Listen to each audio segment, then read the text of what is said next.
Jen from Fabulous Paper Emporium. I know that normally when I start off a video, I've got the completed project and I'm able to show you.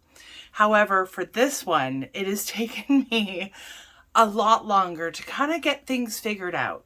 We're doing the Dutch store card today, and this was a bit challenging. And as we go through it, you'll understand why a little bit. So I just wanted to kind of go through all the steps, and we'll go through all the pieces. That won't change.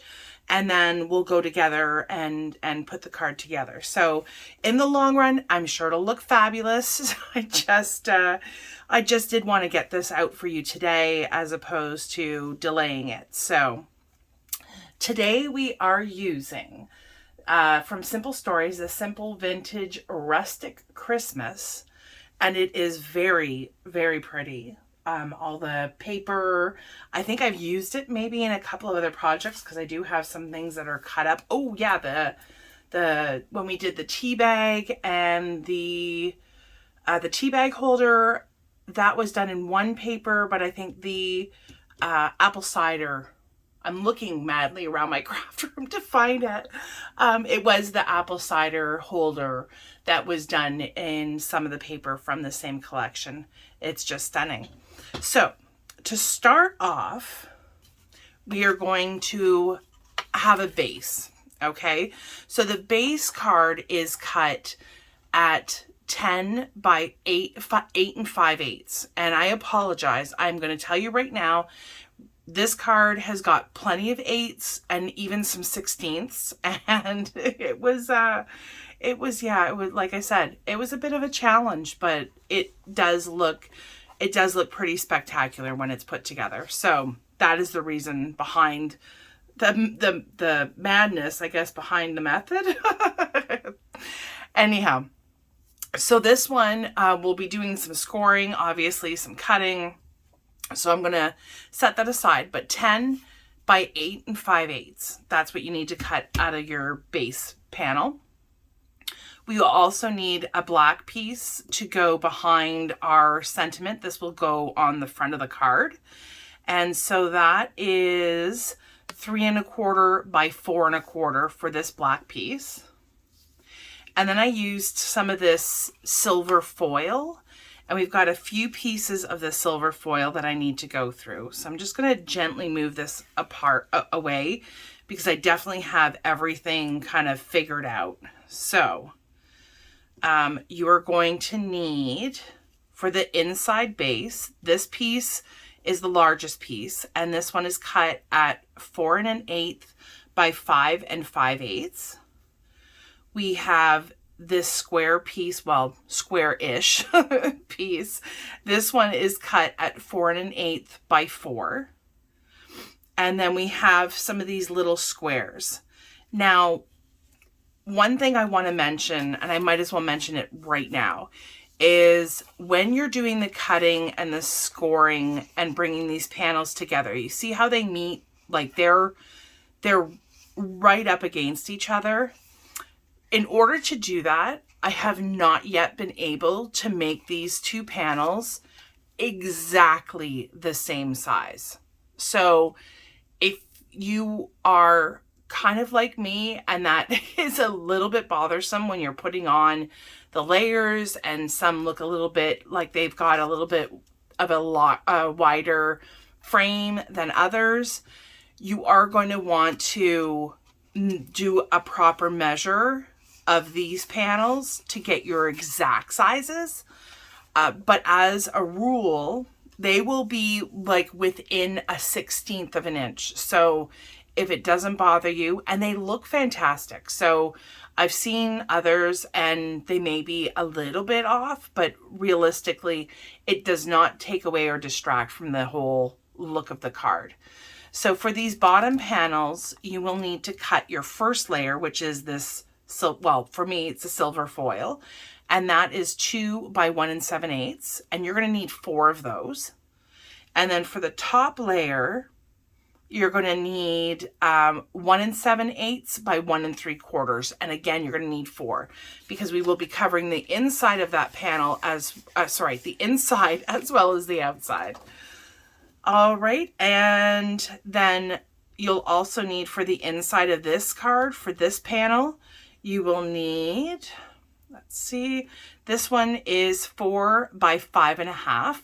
So 4 across by 5.5 long.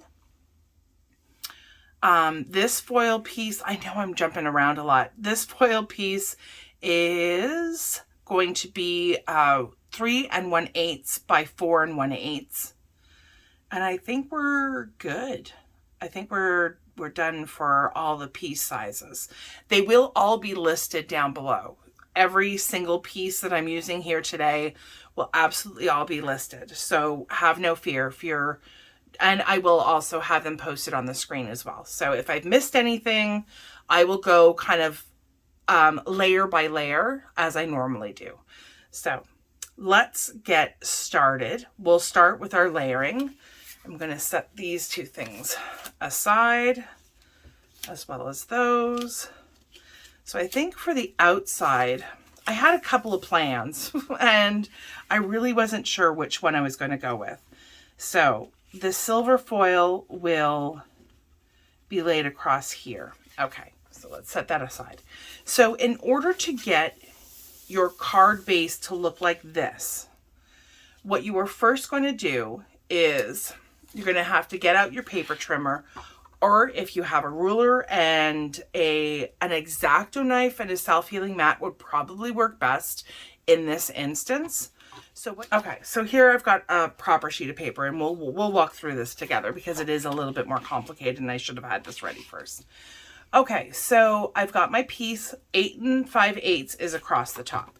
So what you're going to do is first, you're going to line up the edge at 2 3/8.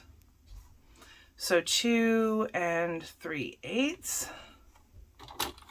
Okay. I bring my cutting blade all the way to the top because we're going to do like what we did a couple of videos ago where we only slice down a little bit. So we're going to have to look at the measurements on this arm as well.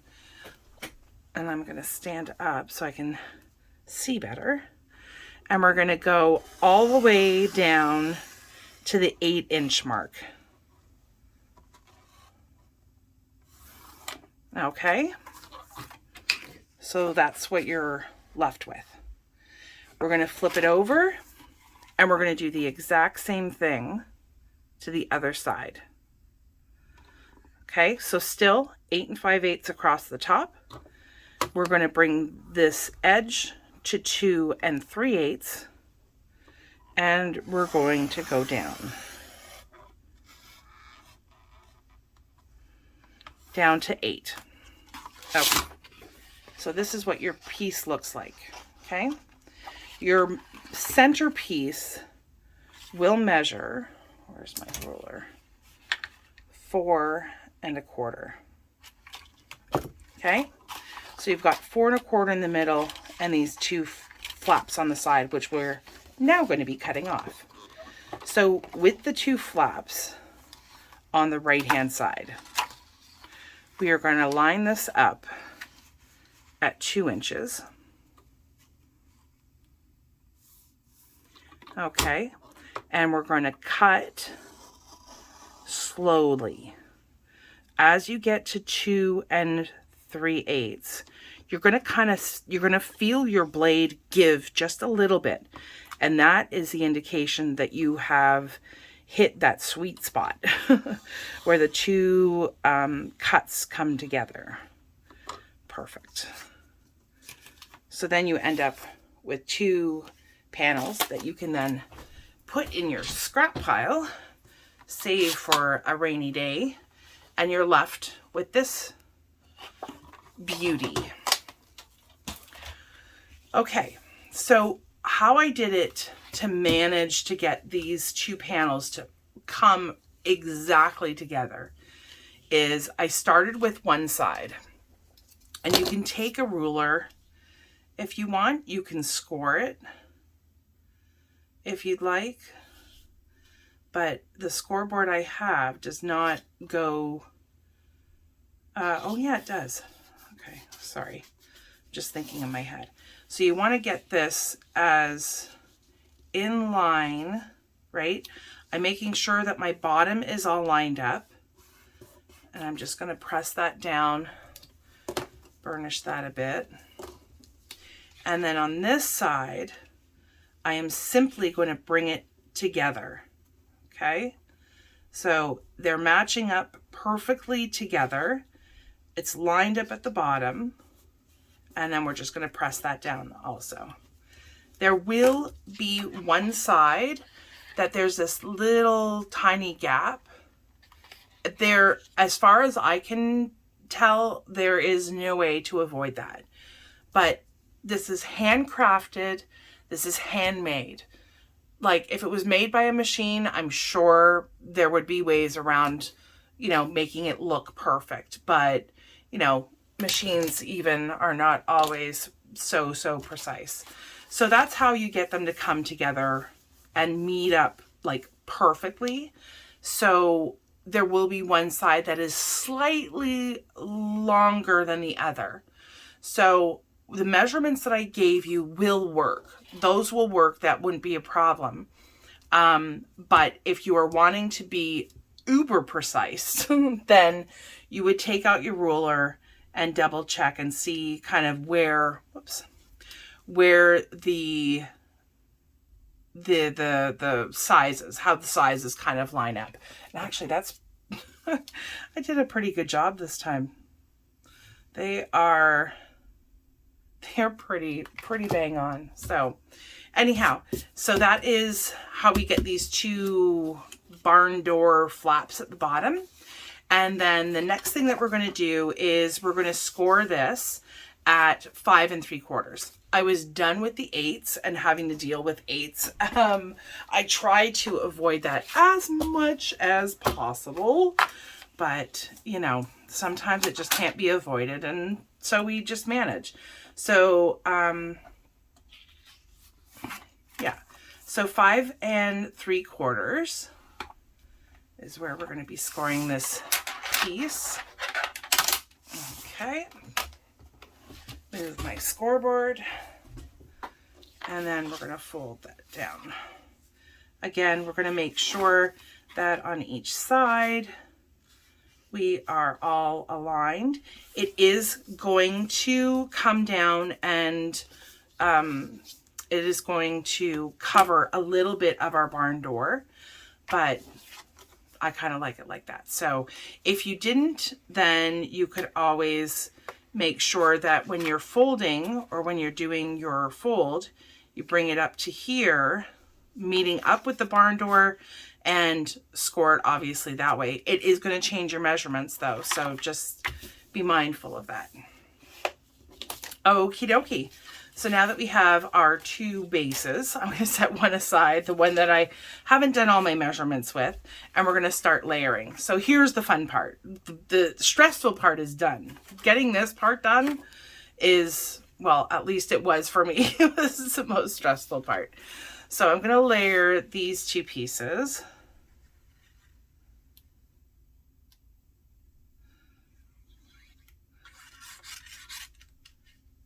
And then I think we're going to do all of my layering.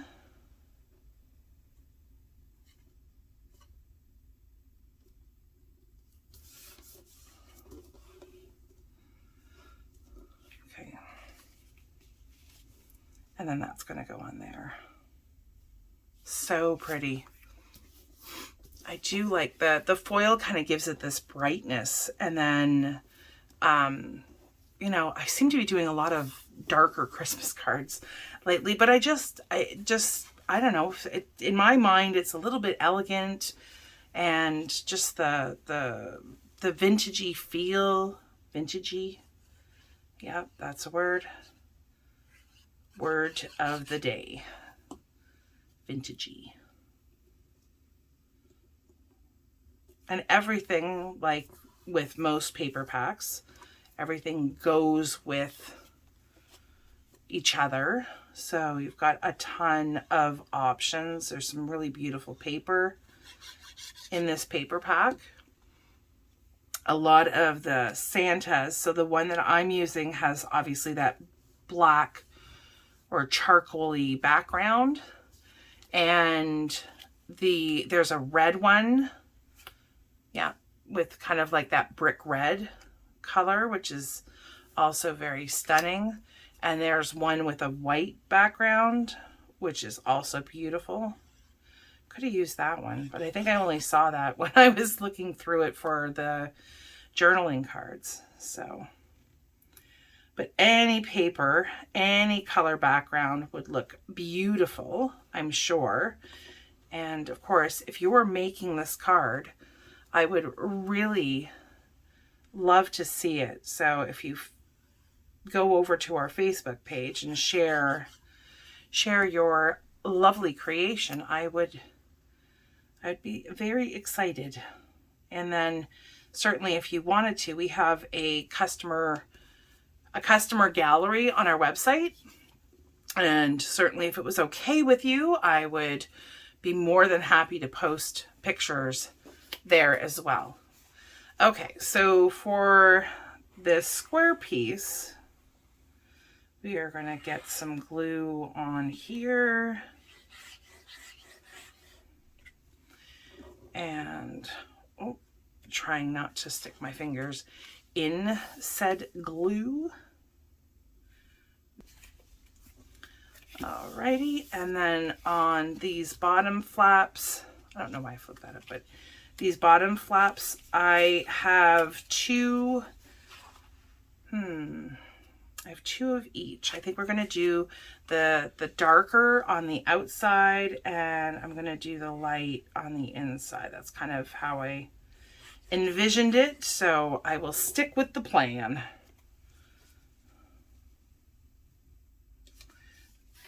It's a little bit challenging to get that centered when it's all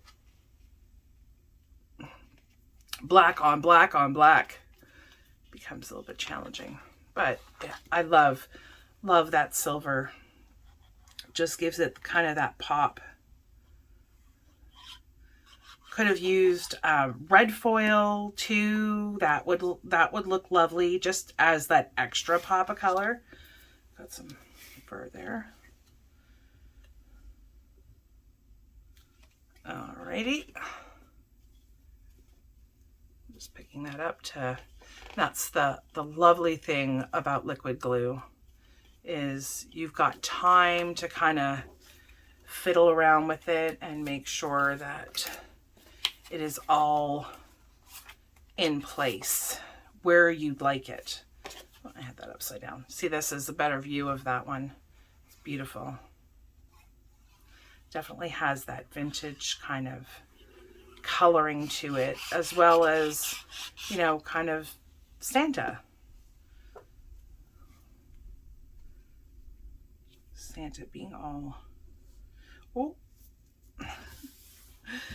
almost lost my piece there. Now, if you are wanting to do some stamping, I would obviously suggest that you stamp on your white piece before applying it. I will still be applying it, and because I'm not really sure what I'm going to do on the inside. I may do some stamping. I've given myself quite a bit of space to write a message, so that works out. And then putting this on the inside.